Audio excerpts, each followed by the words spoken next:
Pinagtatanggal ng mga taga Quezon City Hall ang mga pwesto ng mga sidewalk vendor sa Philcoa.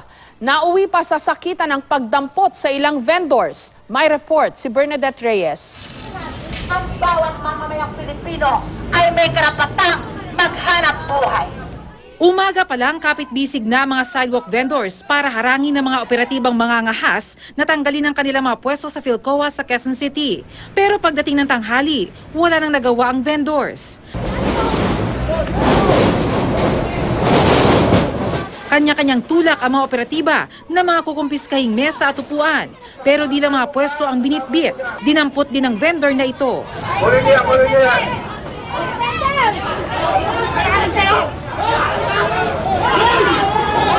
Hanggang sa nauwi na ito sa sakitan.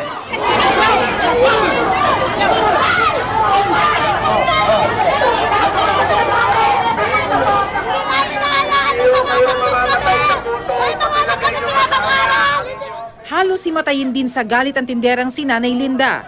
Pero ayon kay Councilor Ronnie Lodovica, chairperson ng Committee on Public Order and Security ng Quezon City, pinapatupad lang niya ang MMDA Resolution 02-28. Nakasaad ditong bawal gamitin pampersonal o komersyo ang mga kalsada o sidewalk sa Metro Manila. Lahat din ng mga estruktura o panindang nasa sidewalk o kalsada, maaaring kumpiskahin kahit na walang notice. Ibalik sa tao ang sidewalk. At yung mga vendors, meron hong lugar na dapat po sila magtinda.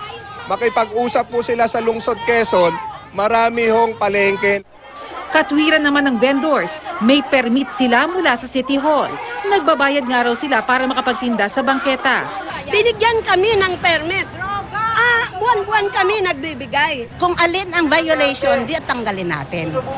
Okay? Kung masikip, di ilipat natin yung nakakasikip. Saan ba natin ilipat? Pero tingin ni Lodovica, Kung may nakakuha man silang permit, mukhang misdeclaration. Supreme Court na nagsabi na ang karsada po beyond the commerce of man. Bernadette Reyes, GMA News.